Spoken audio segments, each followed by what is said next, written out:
The father of plastic surgery. As far back as 400 BC, Indian surgeons were famous for their skill in performing all kinds of operations. 400 BC की ये बात है कि India के surgeons जो थे वो ऑपरेशन परफॉर्म करने की स्किल के लिए बहुत फेमस थे. हर तरह का वो ऑपरेशन कर लेते थे. They could remove cataracts from blind eyes. Cataract मोतियाबिंद को कहते हैं.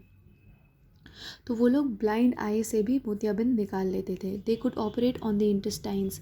वो लोग इंटेस्टाइन्स को भी ऑपरेट कर लेते थे. इंटेस्टाइन पेट की आंतें. They were expert in plastic surgery and could actually give people new noses by removing some skin from their cheeks and joining it to the nose.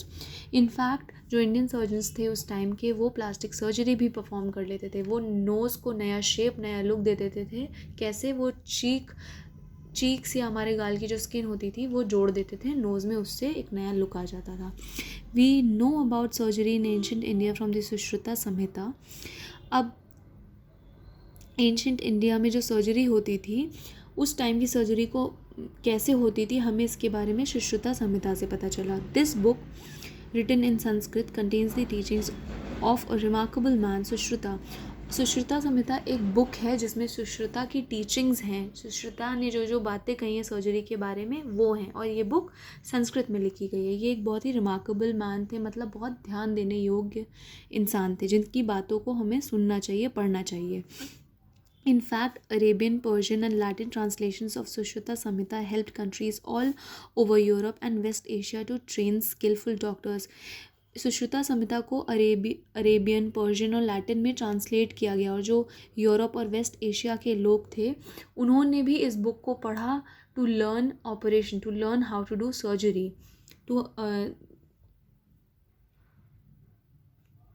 ये बुक ने हेल्प किया ट्रेनिंग में इन लोगों को, यहाँ के लोगों को. However, Sushruta and the doctors of his time thought that book learning was of very little use by itself. और सुश्रुता और जो उस टाइम के डॉक्टर्स थे उन लोग का ये मानना था कि बुक जो होती है वो बहुत ही छोटा सा सोर्स होती है, ज़्यादा यूज़फुल नहीं होती है कुछ लर्न करने के लिए. In order to be good surgeons, they needed to learn by actually performing operations.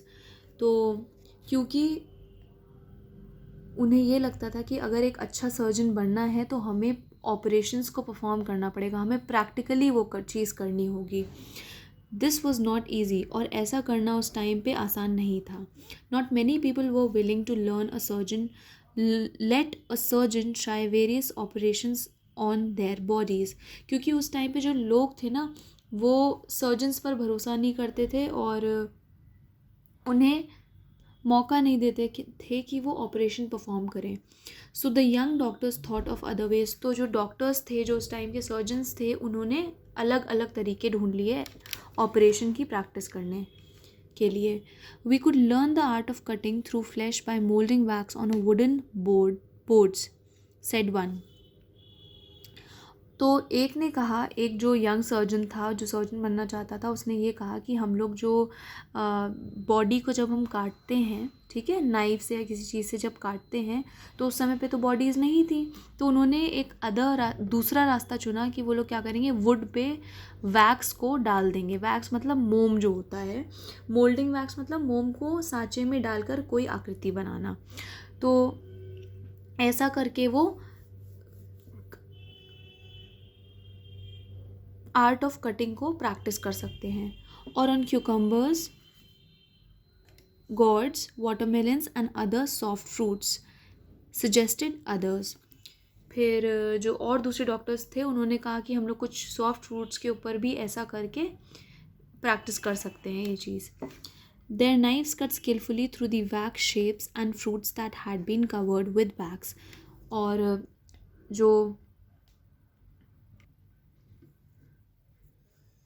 और जो उन्होंने वैक्स डालकर, फ्रूट पे वैक्स डालकर एक शेप तैयार किया था, उस पे जो था नाइफ बहुत अच्छे से चल रहा था और उनको ये प्रैक्टिस बहुत और स्किलफुल बना रही थी, हेल्प कर रही थी स्किलफुल बनाने में.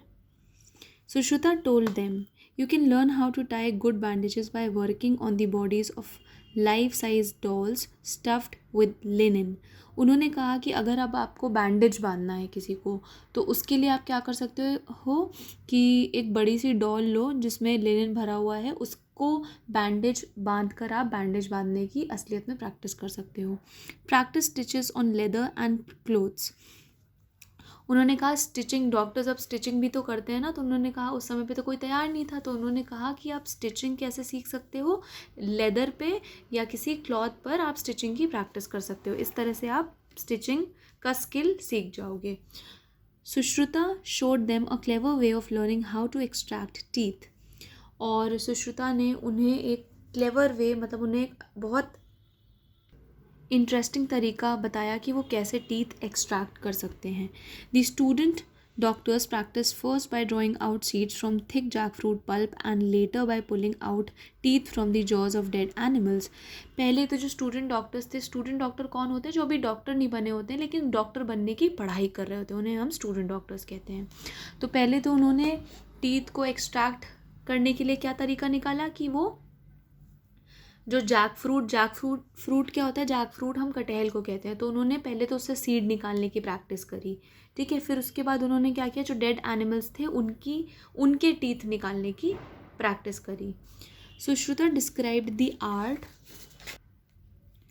Of tying up a torn earlobe. फिर सुश्रुता ने ये भी बताया कि जो हमारे ईयरलोब होते हैं वो अगर फटे हो तो उसे कैसे टाई करें, कैसे सिलें. It should be practised, he said, by binding the broken stem of a lotus lily. उन्होंने कहा इसकी प्रैक्टिस करना भी बहुत ज़रूरी है, लेकिन इसका दूसरा तरीका उन्होंने क्या निकाला कि जो लोटस लिली की स्टेम होती हैं उसको बाइंड करने की, उसको बांधने की प्रैक्टिस करो. He demonstrated how the art of cleaning small passages could be practiced on rotten wood. और फिर उन्होंने डेमॉन्स्ट्रेट किया कि क्लीनिंग आर्ट को हम लोग कैसे प्रैक्टिस कर सकते हैं. जो रॉटन वुड थी उसको साफ करा, इससे उन्होंने आर्ट ऑफ क्लीनिंग को सीखा.